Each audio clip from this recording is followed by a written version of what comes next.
Hujambo na karibu tena mtazamaji wa The World News katika kipindi hiki cha ulimwengu wa siasa. Mimi ni Adam Hussein, na moja kati ya ripoti tulizokuwa nazo, tunatazama silaha hatari zinazotumiwa na Marekani dhidi ya Iran.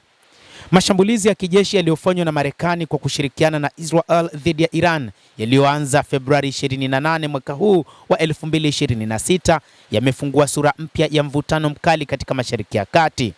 Operesheni ya mvutano mkali katika Mashariki ya Kati yamehusisha matumizi ya silaha za kisasa zenye uwezo mkubwa wa kushambulia kwa usahihi na umbali mrefu. Katika saa 48 za mwanzo, mashambulizi haya yalitekelezwa kwa nguvu kubwa ya anga, yakihusisha ndege za kivita, makombora ya masafa marefu pamoja na mifumo ya kisasa ya kijasusi. Hatua hiyo ilionyesha wazi kiwango cha maandalizi ya muda mrefu yaliyofanywa na Marekani kabla ya kuanzisha operesheni hiyo. Taarifa za kijasusi na kijeshi zinaonyesha kuwa maandalizi ya mashambulizi hayo yalianza tangu Januari mwaka huu, yakihusisha usambazaji wa vifaa, kuimarisha vituo vya kijeshi katika eneo la Mashariki ya Kati pamoja na kupelekwa kwa manowari na ndege za kivita. Ushirikiano kati ya Marekani na Israel umeonekana kuwa wa karibu zaidi katika operesheni hii, huku kila upande ukitoa mchango wake katika mashambulizi ya anga na ya kimkakati dhidi ya malengo muhimu ndani ya Jamhuri ya Kiislamu ya Iran. Katika makala hii tunaangazia baadhi ya silaha kuu zilizotumika katika mashambulizi hayo, ambazo zinaonyesha mwelekeo wa vita wa kisasa vinavyozidi kutegemea teknolojia ya hali ya juu. Kwanza ni ndege za kisasa za B-2 Spirit. Moja kati ya silaha muhimu zaidi iliyotumika katika mashambulizi haya ni ndege ya kivita masafa marefu aina ya B-2 Spirit, na ni ndege hii ambayo ni miongoni mwa ndege zenye teknolojia za hali ya juu zaidi katika jeshi la anga la Marekani, ikiwa na uwezo wa kuepuka kudunguliwa na rada za adui. B-2 Spirit hutengenezwa na kampuni ya Northrop Grumman na imeundwa mahususi kwa ajili ya mashambulizi ya kimkakati dhidi ya malengo yenye ulinzi mkali kama vile vituo vya nyuklia na maghala ya silaha. Katika operesheni hii, ndege hizi ziliruka kwa zaidi ya saa 30 kutoka nchini Marekani hadi Iran, zikifanya mashambulizi ya moja kwa moja dhidi ya malengo muhimu. Uwezo wake wa kuruka umbali mrefu bila kujaza mafuta unaiwezesha kufikia karibu eneo lolote duniani. Lakini ni makombora ya Tomahawk. Mbali na ndege za kivita, Marekani ilitumia na inaendelea kutumia makombora ya masafa marefu aina ya Tomahawk ambayo hurushwa kutoka kwenye meli ya kivita au manowari. Makombora haya yana uwezo wa kusafiri umbali mrefu sana na kulenga shabaha kwa usahihi mkubwa, yakitumia mifumo ya kisasa ya uongozaji kwa maana navigation systems.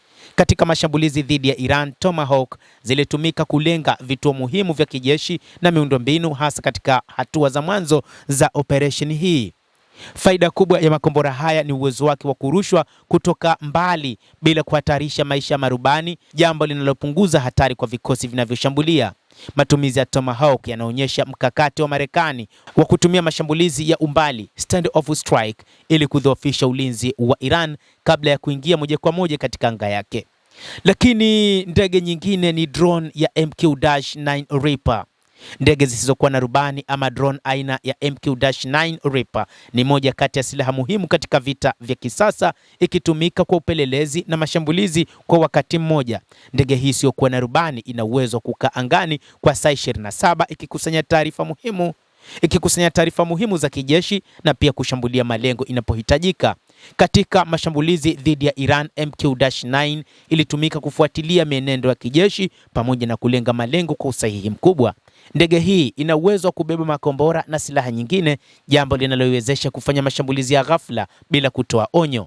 Matumizi ya drone ya MQ-9 Reaper kwa Marekani yameleta mabadiliko makubwa, ambapo teknolojia hii ya kushambulia kwa umbali ilihusisha binadamu kuwa mstari wa mbele, imechukua nafasi kubwa kuishambulia Iran.